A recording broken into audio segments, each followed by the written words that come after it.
Hello, welcome to another video. Today we're going to be talking about 5 tips for writing your scripts in a way that is easy to translate into a comic. For me, I work with a partner. I work with my lovely, lovely wife. She does all the artwork. I do the writing and coloring.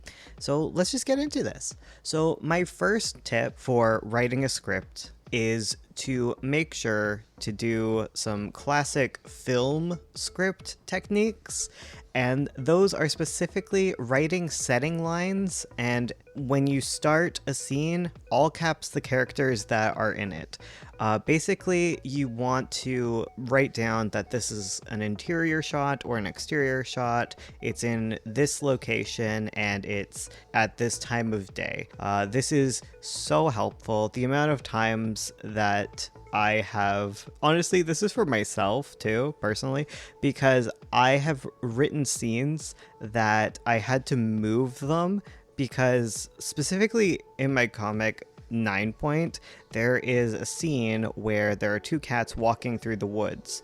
And I made this at like a sunset type scene, but it was supposed to come after a scene that happened at night, even though like plot wise it wouldn't happen like that. And making sure to actually write down your setting line, saying where it is, when it is, and giving yourself everything you need to get the lighting right is just important. I always create a little document to keep track of all of the different characters that are going to appear in a volume of comics, all the different settings, all the props, the major props, and I just keep track of those because they need to be designed before they show up in the comic, so Ursula can refer back to my little design document. That's like a huge thing that I make where I will catalog every setting and all the different times of day this setting appears so that we know, is this like a setting that happens only once, or does this need to be a more adaptive setting? Same with characters. Sometimes you create characters that will only exist within one area. Other times you need a more versatile character. So those are all things that I keep in consideration. And if you write your scripts with this in mind, with writing a setting line and making sure to all caps characters before the first time they enter into a scene, then you can easily look back at this stuff and be like, okay, this is where this is, this scene needs this, and this characters, or this is the first time that this character is coming up. It just makes it visually easy to tell. Number 2, my advice for easily adaptable scripts is to describe motivations rather than expressions. You can describe expressions here and there. I'll be real, a lot of the times I'll be writing panel by panel and I'll be like, this character smiles, and then this happens, and then this happens, and I used to do emojis and stuff. I still sometimes do emojis, but what's more important is to write down your motivations. Counterintuitive to how you would usually write, a lot of the times it's better to just write, this character feels sad, this character is thinking about this thing while they're saying it. I think about this as giving actors direction, like sitting down and talking to your actors. Your actor is your artist or you, so that they know the character motivation, and that when they're drawing it, they can get that across so that they can show what you are telling them. You know, it is a note on what you want something to come across rather than like having the reader read it and be bored by it. Like, you wouldn't want to say this character is sad in a novel because that is over the head. You're bonking someone over the head with that. But when you're writing a comic, they're not going to be reading the script, and you can have your artist depict what is underlying in a character. So writing the subtext up front so that you remember it, so that you make sure to include it so that it is in the back of your mind when you're drawing it, because a smile can mean so many things, so you might as well just write what the smile means. My third tip is to make sure to apologize to your artist every time you add a crowd scene into the story. So make sure to leave a little note like, I'm sorry, boo. This was really mean of me. But like on a serious note, it's okay to communicate with your artist or even with yourself in your script. Your script is so loose. You're not showing it to anyone other than yourself, right? Like, or a partner on the team. So you can leave notes that you wouldn't in another story. It's fine. You don't have to make everything professional, everything perfect, everything beautiful. You can leave GIFs, you can leave notes to YouTube channels, any sort of advice. I will just throw in research documents into the story. I will say things to my artist in the script. Your script is a free-form multimedia document. It doesn't have to be any sort of professional thing. Just write what helps you tell the story and don't worry about it. Going back to like my first point, it's important to leave the log lines and the all caps character stuff. Like that is all stuff you can borrow from film scripts, and it makes sense that scripts for film, for plays, are a lot more standardized because it's a much larger operation and you need everyone on kind of the same page. But when it comes to a comic script, it's a lot more freeform, it's fun, you can do whatever you want with it. We are borrowing from screenplays not because we want to mimic them, just because we want to take what's good from them. So just have fun and do whatever works for you, whatever helps you get your script across. Number 4 is, in line with this, you should write 2 scripts, okay? 2 versions of your script. And I do this more recently, but I will write 1 script that I give to my artist, and I will write a second script that I will give to beta readers. So if I want people to read my script, I need to write in a different way. And this isn't tons of work.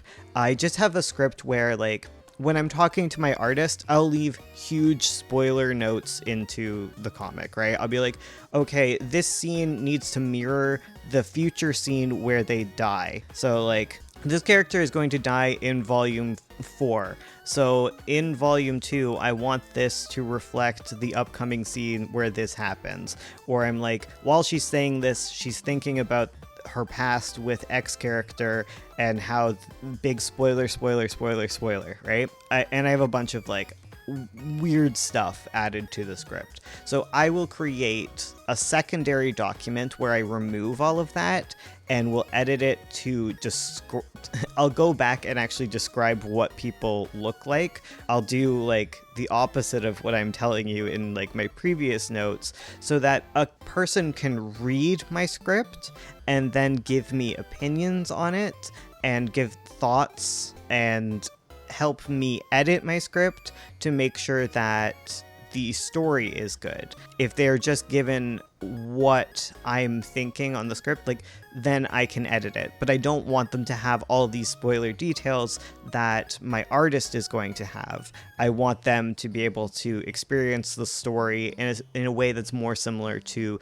the average reader when they are reading the volume. So that's why I tend to keep 2 versions of my script, and this isn't tons of work. Okay, this is just like a small rewrite that takes place, but it's good to consider it, and I would do that if you want to get feedback.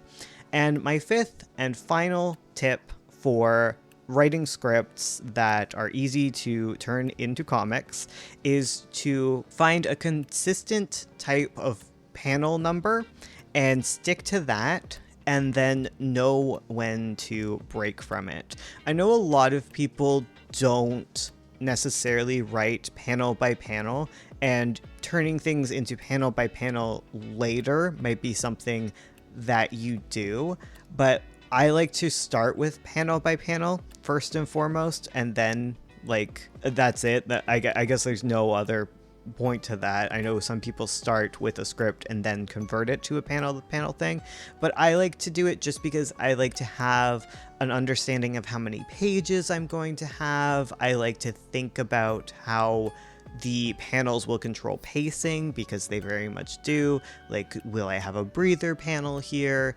or even more so, I find it difficult to write a script when there's no dialogue. I like to really think about the paneling, and the way that I can consistently keep paneling up is that I have a general number of panels that each page can have, and I use that many panels to create each page arc, because each page will have kind of an arc to it.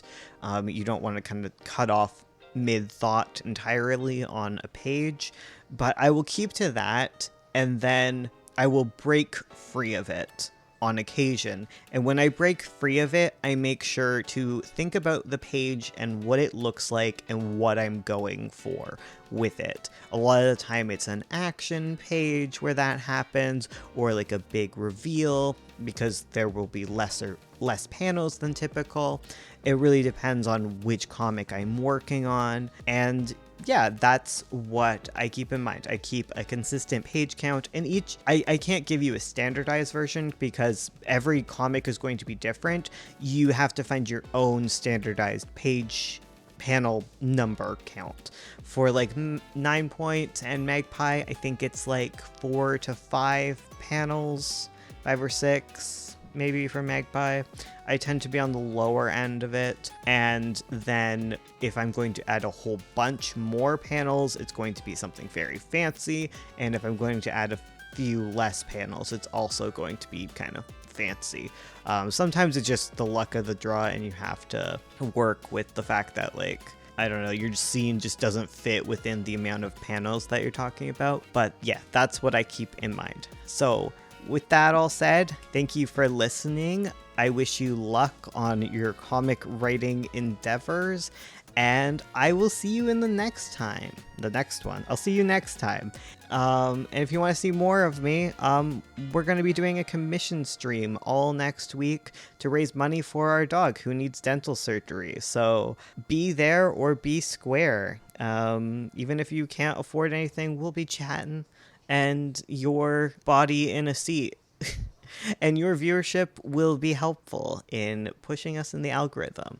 Speaking of which, if you like this video, give it a like, leave a comment, tell me what you're up to with your comics right now. I love to hear it, and I will see you guys in the next one for real this time. Okay, goodbye.